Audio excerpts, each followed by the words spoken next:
빈손으로 보내지 않는다라는 제목으로 하나님 말씀 증거하도록 하겠습니다. 이게 성경을 볼 때, 이렇게 구약 성경 이런 걸 볼 때 모델론이 있습니다. 그러니까 우리도 다윗같이 살자 또는 보아스같이 살자 뭐 그런 게 일종의 교훈이 될 수 있겠죠. 모델. 근데 신학에서 모형론이라는 게 있어요. 타이포스 이렇게 말하기도 하고 타이폴로지.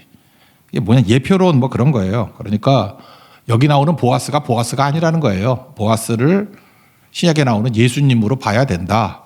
그래서 모형 또는 예포, 그래서 타이포스, 약자로는 타이포스라 그러고 그냥 풀네임으로는 타이폴로지 이렇게 얘기를 합니다. 근데 이 내용은 타이폴로지로 보는 게 좋을 것 같아요. 모형론으로. 그래서 여기 나오는 보아스는 장차 오실 신랑 되신 예수님, 룻은 우리 신부된 우리 크리스찬들 그렇게 보면은 이해가 쉽겠죠. 그런 도식으로 보면은 훨씬 더 많은 메시지가 있다고 생각을 합니다. 룻이 돌아왔습니다. 보아스 만나고 돌아왔는데 나오미 시어머니가 확신을 가지고 이렇게 얘기합니다. 마지막 결론 부분이다. 18절 뒷부분을 보니까 그 사람이 누구겠어요? 보아스가 오늘 이 일을 성취하기 전에는 기업 무르는 일이죠. 또 다른 말로 하면 구원하는 일 또는 결혼하는 일. 그 일을 성취하기 전에는 쉬지 아니하리라. 쉬지 않는다는 게 무슨 뜻이냐? 열심을 낸다, 최선을 다한다. 그런 얘기라는 거예요. 근데 이게 참 특이하죠. 이게 예수님 사역하고 되게 비슷한 건데 보아스로 볼 때는 이 거지 같은 여자 데리고 와가지고 결혼하는 게 별로 이익될 게 없어요. 더 좋은 여자도 많은데 손해보는 일입니다. 근데 인생이 이익을 보지 못하는 일, 손해보는 일을 최선을 다하는 사람이 있나요? 손해보는 일, 이익을 보지 못하는 일에 열심을 다하는 사람이 있나요? 잘 없잖아요. 근데 보아스는 손해보는 일, 이익도 생기지 않는 일에 최선을 다하고 열심을 다하고 쉬지 않을 거라고 우리 쉬지 않으신 하나님 그런 찬양이 있잖아요. 그죠? 그런 것과 비슷하게 열심히 되는 이런 게 있을 수가 있냐? 있다라는 거죠. 그래서 우리도 이 땅을 살아갈 때 이익에만 너무 열심 내지 말고 자기 일에만 열심 내지 말고 계산하는 데만 열심 내지 말고 이익 없는 일 또는 손해보는 일, 섬기는 일, 희생하는 일 거기도 쉬지 않는 모습 열심을 내고 헌신하는 모습 그게 예수님 닮아가는 모습이라는 거예요. 그게 크리스찬의 모습입니다. 대표적인 게 성교겠죠. 성교 뭐 이익이 될 게 뭐 있어 내가. 그렇잖아요. 뭐 거기서 되게 손해만 하니까 시간과 물질 뭐 이렇게 많이 쓰지 않나? 그런데도 불구하고 최우선을 두고 헌신하잖아요. 그때 사람들이 뭘 느끼는지 알아요? 이상하다. 그리고 또 하나는 되게 보아스 닮았다. 또는 예수님 닮았다. 이렇게 말할 수 있다라는 것입니다. 오늘 그 얘기예요. 일단 나오미가 며느리 룻이 돌아오고 난 다음에 확신한다고 이 남자 보아스가 너하고 결혼하는 일에 너를 구원하는 일에 그 고엘이라 하지 고엘 기업 무르는 일에 리딤하는 일에 리디머가 되는 일에 최선과 열심을 다할 거야 라고 나오미가 확신했던 이유가 뭐냐. 그게 첫 번째고 두 번째 그 확신한 우리의 자세 크리스찬 우리 교회의 자세가 뭐냐. 우리 맨날 얘기했던 4기 말고 이번에 5기로 얘기할게요. 그러니까 믿음 가지고 기다려야 된다는 거예요. 순종하면 기다려야 된다는 거예요. 5기. 마지막 우리에게 적용할 거 사명이 무엇인가. 그래서 3가지 단계로 한번 살펴보도록 하겠습니다. 첫 번째는 나오미가 너 이제 결혼할 거야. 분명히 보아스가 너 구원하러 올 거야 라고 확신했던 이유가 뭐냐. 중요한 단서가 볼이 6번이에요. 볼이 6번을 데워줬다. 이게 15절에도 강조가 돼 있죠. 보아스가 이르되 야 겉옷 갖고 와. 그러니까 숄이겠죠. 이렇게 펼치면 이렇게 뭐 이렇게 보자기 같이 될 수 있는 거. 숄 같은 걸 펴서 잡으라. 그래서 보리를 6번 대어 롯에게 지워주고 그랬죠. 그리고 집에 돌아와서 시어머니한테도 얘기해 17절에 그가 내게 이 보리 6번 대어주며 이르기를 빈손으로 시어머니한테 가지 마라 이렇게 말씀했습니다. 짧은 4절밖에 안 되는 성경에 보리를 6번 줬다. 이걸 2번이나 강조하잖아요. 이걸 가지고 나오미가 분명히 너 구원해 줄 거야. 너 결혼할 거야. 이걸 확신했다는 것입니다. 그러니까 보리 6번은 뭘 뜻하는 거죠? 이게 증표라는 거야. 증표. 약속의 증표라는 것입니다. 분명히 너 책임질 거야. 너 사랑할 거야. 마음이 있어. 그런 거죠. 이런 거 아십니까? 여기 성경에 나오는 거 특별히 남자들 보면요. 남자들이 쓸데없이 아무거나 주거나 그러지 않아요. 그러니까 뭐 줄 때는 의미가 있는 거야. 뭐 새우깡을 주는데 나를 애를 보나 뭐 새우깡을 줘. 존경하고 사랑하고 뭐 그런다 그래서 주는 거예요. 그냥 아무나 주는 게 아니라고. 여자들은 맨날 그 샤넬백 줘야만 선물인 줄 알지. 그거 아니라고요. 나오미는 벌써 이 지혜가 있잖아요. 볼이 6번 주는 것이 이게 사랑의 증표야. 사인이야. 이렇게 설명하고 있다라는 것입니다. 그럼 왜 6이냐? 이런 얘기할 수 있죠. 성경은 숫자에도 의미가 있거든요. 7 그러면 완전수고 6 그러면은 완전하지 못하지만 최선을 다했다. 열심을 다했다. 그게 6이에요. 6. 열심을 다했다. 그러니까 지금은 미완성이지만 완성을 향해서 나간다. 그런 게 6이라는 뜻이라고. 왜 그러냐면 뒤에 나오지만 보아스보다 앞에 기업 물을 자가 있었죠. 그러니까 내가 100% 할 수 있지만 앞에 한 사람한테 물어봐야 되기 때문에 완전하지 못해. 그 사람이 포기하면 내가 완전을 향해서 나아갈 수 있어. 그래서 6이라고요. 6. 그런 거죠. 지금 상황을 보니까 내가 너를 이렇게 어려운 상황에 놓여 있는데 내가 너를 채워주는 일에 최선을 다할 거야. 그런 마음으로 간다는 것이다. 여기서 중요한 게 빈손이거든요. 지금 우리 크리스찬들의 모습들이 그러죠. 우리 신부된 우리들이 빈손이죠. 이거 파산했다 그런 뜻이거든요. 아무것도 없다. 빈손. 근데 빈손으로 시어머니에게 돌려버리지 않겠다. 이게 앞부분에 룻기 1장 21절에 나오는데 내가 풍족하게 나갔더니 여호와께서 내게 비어 돌아오게 하셨다. 이런 말씀이 나오거든요. 비어. 똑같은 거예요. 이게 빈손이라는 뜻이에요. 히브리 단어로는 레캄, empty handed. 빈손이라는 뜻이에요. 빈손. 그죠? 풍족하게 나갔다가 빈손으로 돌아왔어요. 비어 돌아오게 되었습니다. 파산했다는 뜻이에요. 거지됐다. 그러니까 우리 모습이 파산한 상태고 아무것도 없는 상태거든요. 불쌍한 상태라고. 근데 보아스가 그러니까 예수님이죠. 너를 빈손으로 파산 상태로 보내지 않고 너의 빈손을 꽉 채워서 보내줄 거야. 최고가 뭐죠? 신부 삼는 거죠. 그래서 데려다가 풍족한 혼인잔치하고 하나가 될 것이다. 그것을 말해주고 있습니다. 지금 우리 상태가 어떻습니까? 신부 상태가 똑같죠. 거절당한 상처가 있고 상실의 상처가 있고 지금 우리가 어려운 상황이라 그러는 게 다 빈손이거든요. 레캄 다 그렇게 번역할 수 있어요. 빈손. 뭐 병에 걸려가지고 고통받고 있어요. 그죠? 뭐 암에 걸려가지고 고통받고 있고 집이 파산했어요. 어렵고 그리고 뭐 가정이 깨진 상태가 될 수도 있고 또는 뭐 취업이 안 된 상태, 입시가 안 된 상태, 뭐 여러 가지 이렇게 깨진 상태죠. 그게 레캄이에요. 레캄. 빈손입니다. empty handed. 다 비어 있습니다. 그런데 야 봐라. 이렇게 볼이 6 주는 거. 한 번 그 은혜를 주시는 거거든요. 이게 사인이야. 반드시 너를 데리러 올 거야. 그래서 나오미는 확신하고 확신했다라는 것입니다. 이게 똑같은 말씀이 우리 뭐 찬송가도 있는데 494장 보면은 그런 거 있죠. 빈손 들고 앞에 가. 그게 뭐예요? 파산된 상태로 레캄의 상태로 앞에 가. 십자가를 붙든다고. 그러니까 우리 신랑의 십자가의 특징이 뭐예요? 희생이고 이익 하나도 없잖아요. 그런데 십자가 지시기에 열심 최선을 다하셨죠. 그래서 우리를 건져내셨잖아요. 우리는 의가 없어요. 파산한 상태, 레캄 상태야. 의가 없는 자라도 도와주심 바라고. 우리는 목마른 자들입니다. 생명샘에 나가니 나를 씻어 주소서. 이게 정확한 표현이에요. 그죠? 우리 오늘도 어려운 궁핍한 상황에 놓여 있고 아무런 보호받지 못하는 존재들입니까? 우리 신랑 대신 예수님이 있습니다. 우리는 한 방이 있어요. 예수님이 있거든요. 예수님이 우리에게 호의를 베푸시고 우리를 건져주신대요. 최선을 다하신대요. 십자가를 지시고 다 주신대요. 310장 보면 그런 거 나오죠. 늘 보호하심을 나는 확실히 안 해. 확신이 있다고. 여러분 그 확신 가지고 서 있는 믿음의 종 되기를 축원합니다. 절대 우리 버리지 않습니다. 예수님이 우리를 붙들어 주시고 볼이 6대 줬어요. 우리에게 사인을 주셨거든요. 확실하게 우리가 주님의 신부 될 것을 믿습니다. 우리를 건져 주실 거예요. 우리는 늘 보호하고 늘 건져 주실 것을 확실히 믿습니다. 이게 첫 번째 내용이라는 거예요. 그러면 신부가 이렇게 확신 가지고 난 다음에 확신만 있으면 다인가? 이제 뭘 준비해야 될 거 아니에요. 준비할 게 뭐냐? 굳이 말하면 오기예요. 오기. 시어머니가 내가 볼 때 그 성령 같은 역할을 하는 거예요. 나오미는 계속해서 이렇게 도와줘요. 헬퍼예요. 이렇게 해라. 이렇게 코치를 해주잖아요. 갈 길을 인도해주고 보호해주고. 거기 18절 보니까 앞부분에 이에 시어머니가 이르되 내 딸아 이 사건이 어떻게 될지 알기까지 앉아 있으라. 이게 뭐예요? 기다리고 있으라.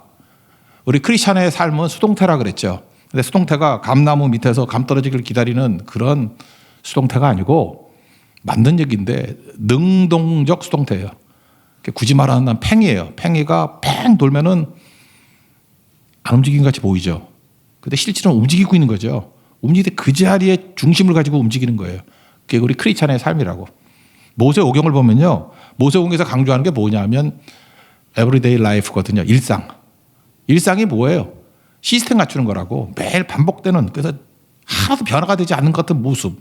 그게 시스템이에요. 회막을 중심으로 해가지고 일치하게 움직이는 거. 그게 일상이라고. 그렇죠. 우리 삶 속에서 예외적인 사건도 벌어지죠. 예외적인 것들을 대처하는 순발력. 그런 것들이 같이 있어야 된다는 것입니다. 그래서 우리는 능동적 수동 상태에 놓이게 된다는 것입니다. 왜 수동태라 그러냐 하면 우리가 하나님이 아니잖아요. 전지전능하지도 못하고 일단 방법도 모르고 타이밍도 모르잖아요. 우리가 뭘 알아?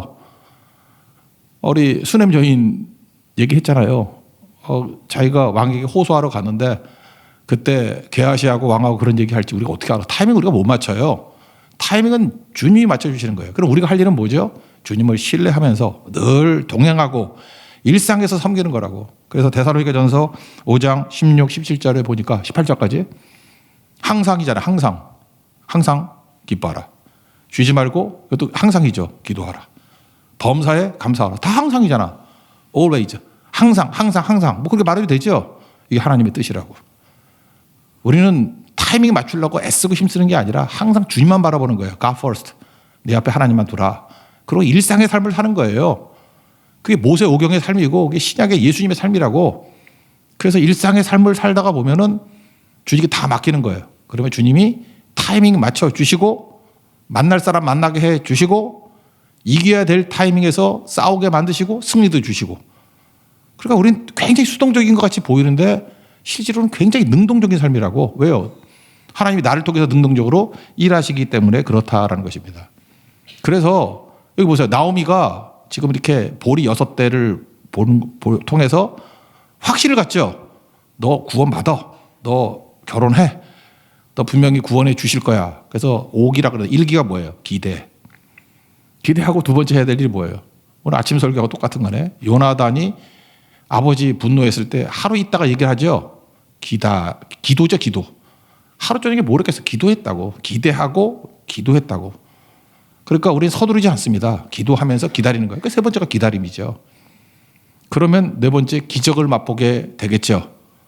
마지막 하나를 더 붙인다 그러면 우리 사무엘상 18장 6절부터 9절까지 나오죠. 사울은 천천 다윗은 만만. 그렇게 승리하고 돌아오는 퍼레이드에 없는 게 하나 있다 그랬죠? 하나님이 없다고. 하나님 없는 승리는 위험합니다. 그래서 뭘 해야 돼요? 마지막까지 하나님을 늘 기억하면 다시 승리의 사이클로 돈다는 거예요. 그래서 다시 오기. 그럼 뭐죠? 기대, 기도, 기다림, 기적을 맛보게 될 것이다. 이게 한 사이클인데 이거를 잊지 말은 기억. 그러니까 여기 나오는 얘기가 그 얘기 아니에요. 나오미가 지금 뭘 얘기를 했냐면 이제 기도하면서 기다려라.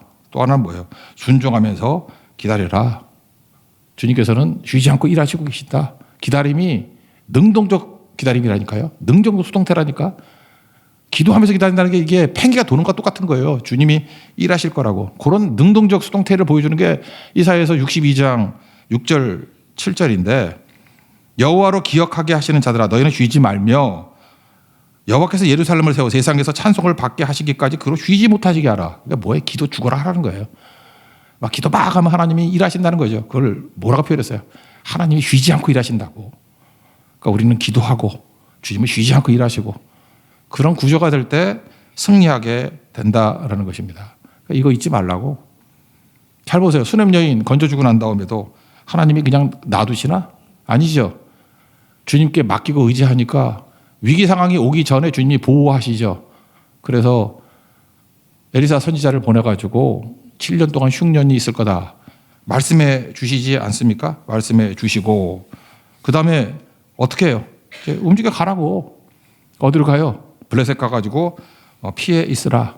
아모스 3장 7절에 이런 말씀이 나오죠. 여호와께서는 자기의 비밀을 그종 선지자들에게 보이지 아니하시고는 결코 행하심이 없다. 그러니까 하나님께서 하나님의 사랑하는 자들에게 일하실 때 보면은 어떤 일을 행하셔요. 그냥 부시하시는 게 아니라 말씀을 먼저 해주셔요. 잘 보세요. 목사가 우리 성도들이 되게 많은데 이 성도들의 뭐 일상을 다 하나 모르죠. 그냥 말씀 준비하는 거예요. 근데 성도들 가운데 그런 얘기 하는 게 되게 많아. 오늘은 예배 중에 말씀을 통해서 하나님께서 내게 말씀하신 걸 들었다고. 그 내용이 뭐예요? 수냄제가 들은 거 마찬가지. 7년 동안 흉년이 있다. 기근이 있다. 블레셋도 옮기라. 뭐 이런 말씀까지 들었다는 거예요. 듣고 순종했더니 벗어나게 되었다. 주님께서 나를 보호해 주셨다. 이런 고백을 되게 많이 해요. 그거 알고 하나요? 아니죠. 어떤 때는 설교 준비할 때 그 준비 과정을 통해서 어떤 때는 현실에서 이렇게 설교할 때를 통해서 하나님께서 이렇게 바꿔주셔요. 목사가 준비한 그대로 안 해요. 준비할 때 어떤 걸 더 강조하게 만들고 어떤 것도 다른 걸 하게 만들고 그럴 때 저는 알아요. 아, 하나님께서 지금 이 말씀을 통해서 일하고 계시는구나. 누구를 지금 만져주고 계시는구나. 누구에게 지금 말씀하고 계시는구나. 그런 걸 느끼거든요. 오늘도 이 시간에 여러분 인생 가운데 말씀으로 말씀해 주시는 게 있다고 확신합니다. 믿습니까? 그 말씀을 듣는 거예요. 그래서 그 말씀을 듣고 순종하면 보호받는다는 것입니다. 그러니까 순종했잖아요. 순종했더니 승리하죠. 그래서 우리는 명절이라고 어디 딴 데 돌아다니지 않고 말씀이 진리라는 걸 믿는 거예요. 주님이 말씀을 통해서 먼저 말씀하시고 난 다음에 행하신다라고 하는 걸 믿는 거라고. 세상에 두 종류가 있어요. 여기 젊은이들도 많이 있는데 너무 최근의 것을 진리로 여기는 사람들이 있어. 옛날 것은 뭐 꼰대들이나 하는 거고 뭐 묵은 거다. 그래서 가장 최근 것이 과거보다 낫다라고 생각하는 사람이 있다고. C.S. 루이스가 했던 얘기 하나 소개해 줄게요. 현대 사상은 검증이 필요하다. 그러니까 최근 것은 검증이 안 됐잖아요. 시간의 테스팅을 못 받았잖아. 그러니까 검증되지 않은 것이다. 시간의 테스트를 받아야 된다. 만약에 시간의 테스트를 받는다 그러면 지금 우리가 진리라고 생각하는 대부분이 쓰레기가 될 가능성이 크대. 그래서 C.S. 루이스 얘기가 자기는 그래서 고전을 읽는데 클래식을 읽는데요. 시간의 테스트를 통과했기 때문이다. 그래서 고전에서 자기는 강력한 힘을 얻는데 이 사람이 말하는 고전은 제가 볼 때 거의가 성경이에요. 그죠? 고전에서 강력한 힘을 얻는다. 그러면서 자기가 다짐을 합니다. 나는 시대 정신의 포로됨에서 벗어나고 싶다. 그 시대마다 시대 정신이 있거든. 그때만 진리야. 나중에 지나놓고 보면은 다 엉터리인데. 이 시대 정신이 있어요. 여러분 특별히 20대들은 이게 또래 집단 뭐 이게 사회 분위기 이런 거 휩쓸리잖아. 그때만 진리야. 나중에 지나놓고 보면 다 엉터리인데 거기 휩쓸리는 건 어리석은 거예요.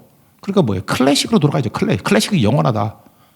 그러면서 유명한 얘기인데 C.S. 루이스가 자기 자신을 이렇게 다짐했어요. 나는 이 시대의 마지막 남은 고대 사람이 되고 싶다. 여기서 말하는 고대 사람은 고려대학이 아니라 에인션트. 과거 사람이 되고 싶다. 그죠? 과거 사람이 되고 싶다. 그런 뜻이에요. 그러니까 클래식의 사람이 되고 싶다. 그런 거죠. 여러분, 클래식 중에 최고의 클래식이 성경 아니에요? 성경보다 더한 게 있어요. 가장 최근 거, something new 찾던 사람이 에덴 사람들 아니에요. 아테네. 사도행전 17장 21절 보니까 가장 새로운 것을 말하고 듣는 것 외에는 시간 쓰지 않는다. 그러니까 망할 놈들이지. 가장 최근이 뭐 중요해요. 여러분 그런 얘기 있잖아요. 음악도 최신 음악도 되게 좋지만 결국은 뭐 바로크부터 시작해가지고 클래식 듣는 거 아니야. 클래식. 지금도 뭐 이게 음악 잘해요. 뭐 플루트 잘하고 다 하는데 최고 공연 그러면은 모차르트 그런 거 아닌가? 베토벤, 뭐 바하 그런 음악 아닌가? 아닙니까? 박용웅인가? 여러분 웃잖아요. 여러분들도 박용웅인가? 아니잖아. 베토벤이 더 낫지 않나? 아니 뭐 더 훌륭한 사람이 될 수도 있지만 클래식이 있다는 거예요. 그래서 철학도 그런 얘기를 해요. 모든 철학은 아리스토텔레스의 주석에 불과하다. 아리스토텔레스가 다 얘기했대. 그거 주석하고 있는 거야. 한 부분 주석하면 뭐 실존주의가 나고 뭐 하나 주석하면은 뭐가 나오고 뭐 이런 식이에요. 그러니까 진리는 BC 5세기에 있다 그런 사람도 있어요. BC 5세기 때 철학자 동양독으로 서양독으로 그때 다 쏟아져 나왔어. 우리 춘추 전국 시대 제자백과도 그때 나왔고 그리스 철학도 BC 5세기. BC 5세기가 사상의 세계야. 철학의 세계고 다 쏟아져 나오잖아요. 그때 다 쏟아져 나온 거 보면은 나는 마지막 남은 고대 사람이 되고 싶다. C.S. 루이스가 왜 그런지를 알겠죠. 이거 잊지 말아야 된다고. 그래서 우리가 붙들어야 될 게 뭐냐.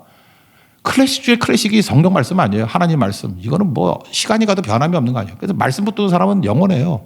클래식은 영원하다. 바이블은 영원하다. 똑같은 얘기죠. 말씀은 영원하다. 이사야 40장에 나오잖아요. 뭐 꽃은 시들고 풀은 뭐 어떻게 되던데 하나님 말씀은 영원하다. 뭐 그런 얘기 나오지 않아요? 똑같은 거죠. 클래식은 영원하다지 뭐 현대어로 표현하면. 계속 하십시오. 계속. 그래서 우리가 해야 될 일이 뭐죠? 신부로서 해야 될 일은 말씀 붙들고 그죠? 이 시스템 만들면서 기대하고 기도하고 기다리고 중심에 기다림이 있어요. 그러면 기적을 맛보게 됩니다. 그거를 늘 기억하고 사는 거. 오기 부리지 마. 그럴 때 우리 오기 부려야 돼요. 오기 부리면서 붙들면 늘 승리하는 인생이 될 것입니다. 여러분 삶 속에서 이런 능동적 수동태의 삶 하나님 바라보고 하나님의 일하심을 체험하는 믿음의 종 되기를 축원합니다. 그래서 세 번째 마지막 우리 태도거든요. 은혜 받은 자의 사명이죠. 태도. 보아스처럼 사는 거지. 이건 사실 모델론이지 또 사실. 예수로 사는 인생이 돼야 되겠죠. 보아스는 어떻게 살았습니까? 그 삶이 긍휼이죠. 이게 헤세드가 신약에 오면은 아가페니까 예수님의 사랑, 십자가의 사랑이죠. 이익되지 않은 일, 손해보고 희생하고 섬기는 일에 최선과 열심을 다하는 인생. 보아스 같은 인생이 되겠습니다. 그런 거죠. 그래서 크리스찬의 삶은 긍휼을 베푸는 삶이에요. 이 긍휼이라는 말이 신약에 오면 얘기했죠. 복음서에 불쌍히 여기다가 16번 나오는데 나올 때마다 다 기적을 맛보겠다고. 이게 신약적인 헬라어 단어로 표현한다 그러면 긍휼이 뭐예요? 스프랑크 디조마이. 그죠? 불쌍히 여기다. 그러니까 우리에겐 불쌍히 여기는 마음이 있어야 된다는 것입니다. 예레미야 22장 16절 보니까 그는 가난한 자와 궁핍한 자를 변호하고 형통하였나니 이것이 나를 알미 아니냐 여호와의 말씀이니라. 우리 크리스찬이라고 하면 어떻게 살아야 되느냐. 구약을 요약하면 두 가지라 그랬죠. 가난한 자가 없게 하라. 억울한 자가 없게 하라. 우리에게 주신 모든 힘을 가지고 가난한 자 없애는 일 그리고 억울한 자가 없어지는 일에 집중하는 거. 그것이 나를 아는 것이다. 이렇게 설명을 하고 있습니다. 골로새서 3장 12절 보니까 예수님으로 옷 입으라 그럴 때 우리 옷을 입어야 되거든요. 옷을 입는데 사랑받는 자처럼 옷을 입는 거의 첫 번째가 뭐냐? 긍휼이에요. 긍휼과 자비와 겸손과 온유와 오래 참음을 옷 입고 여기 여러 가지 옷을 입으라 그랬는데 5가지 중에 첫 번째가 뭐예요? 긍휼의 옷이에요. 긍휼의 옷. 그래서 우리 크리스찬들은 첫 번째 할 게 뭐냐면 불쌍히 여겨야 돼요. 아, 불쌍하다. 비난, 공격 이런 게 아니고 참 불쌍하다. 저 은사를 받고 왜 저렇게 쓰임받나. 하나님 불쌍히 여겨주세요. 바른 길로 오게 해주세요. 그리고 내 힘으로 도울 수 있는 것들을 돕는 일, 그걸 해야 된다는 것입니다. 그래서 우리는 영적 졸부의식을 버려야 돼요. 졸부가 뭐예요? 혼자 잘 산다는 거 아니에요. 저는 그래서 여러분들에게 축복을 좀 크게 받았으면 좋겠어요. 그래서 저는 여러분 잘 되는 사람들한테 잔소리 더 많이 해. 너 그렇게 약간 잘 되면 큰일 난다 너. 약간 잘 되면 뭐 대학도 그냥 좋은 대학 들어가면 너 큰일 난다. 너 그러면 졸부된다.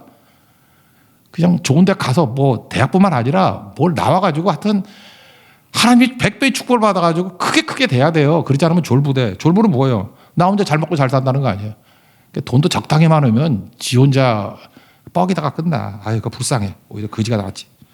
19세기에 인류 역사상 최초로 재벌이 나왔어요. 재벌이.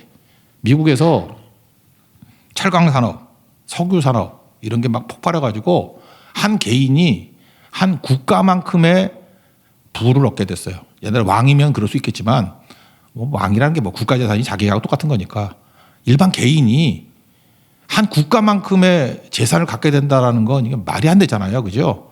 그런 게 록펠러, 카네기 이런 사람들이었다고. 제가 이런 재벌들에 관심이 많았어요. 그래서 록펠러라든지 미국에서는 락펠러라고 발음하고 우리 한국 사람이 록펠러지. 록펠러, 카네기 이런 사람들 피츠버그 가면 록펠러 센터도 있고 되게 많아 거기. 그래서 제가 그 옛날에 거기 관심이 많아가지고 진짜 연구를 많이 했거든요. 근데 이런 사람들의 큰 부자가 되면요. 졸부는 이기적이 되지만 큰 부자는요. 이타적이에요. 거기 나오는 게 그거예요. 여러분 같으면 돈 뭐 한 10억, 20억, 100억 뭐 얼마까지 졸부라 그럴까? 한 1000억까지 졸부라 합시다. 그냥 뭐 내 돈 아니니까 그냥 막 부처렇게. 뭐 1,000억 가질 때 졸부라고 하자. 그냥 부자야 부자. 빌딩도 하나 있고 그럴 때는 잘 먹고 잘 살겠다 그런 게 있는데 여러분에게 개인적으로 100조 1,000조가 생기면요. 여러분들 두려워져. 갑자기 하나님 앞에 서 있는 나 자신을 발견하게 돼. 하나님 내가 무엇이 간데 내가 이렇게 엄청난 걸 맡겨주십니까? 잠을 못 자. 그래서 큰 부자가 되면 기도해요. 하나님 이거 왜 주셨어요? 내가 뭘 하라는 거죠? 두렵고 떨립니다. 그래서 사명을 발견해. 카네기도 그렇게 살았고 록펠러도 그렇게 살았어요. 저는 우리나라 위해서 기도합니다. 특별히 성도들 위해서 기도합니다. 우리 크리스찬들이 어정쩡하게 잘 되지 마세요. 그러면 여러분 졸부야 졸부. 그냥 갈 때까지 가세요. 감당 못할 정도로. 폭포수와 같이. 권능 멈추지 말라고. 주님의 능력의 통로가 되십시오. 아브라함 수준으로 가십시오. 다윗 수준으로 가십시오. 다윗도 끝없이 가잖아. 끝없이. 그러면 여러분 사명자 돼요. 여러분 사명 저버리는 이유가 뭔지 알아요? 졸부예요. 다 영적 졸부라고 말하면 돼. 틀리지 않습니다. 다 망할 놈들이에요. 여기 보세요. 달란트 비유도 그 2달란트, 5달란트 남겼더니 뭐라 그래요? 적은 일에 충성하였으니까 많은 것으로 내게 맡기리라. 그래 잠깐만 커지는 거죠. 많은 것을 맡기리라. 그럼 이 사람들이 졸부 되겠어? 나중에 더한 사명자가 되지. 내가 무엇이 간데 이렇게 엄청 맡길 때마다 한 100배씩 맡기는 거거든. 100배, 100배, 100배. 그럼 두려움이 온다라는 것입니다. 그때 그 사람이 해야 될 일이 뭐냐? 다시 예수로 사는 인생이 돼야 된다는 거예요. 긍휼의 긍휼, 불쌍히 여기는 마음. 하나님께서 내게 주신 축복과 불쌍히 여기는 마음이 만나면은 그 사람은 예수로 사는 인생이 됩니다. 살리는 인생이 돼요. 작은 예수로 사는 거룩한 인생이 될 수 있다라는 것입니다. 그래서 야고보서 2장 13절 보니까 긍휼을 행하지 아니하는 자에게는 긍휼 없는 심판이 있고 졸부는요 심판당해요. 부자와 나서로 그 부자는 뭐예요? 졸부예요 졸부. 근데 진짜 큰 부자는요. 진짜 큰 부자는 다윗 아니었어요? 하나님의 영광에 쓰임 받습니다. 긍휼은 심판을 이기고 다윗의 삶이 헤세드의 삶 아니에요. 그죠? 보아스의 삶이 부자인데 헤세드의 삶이잖아.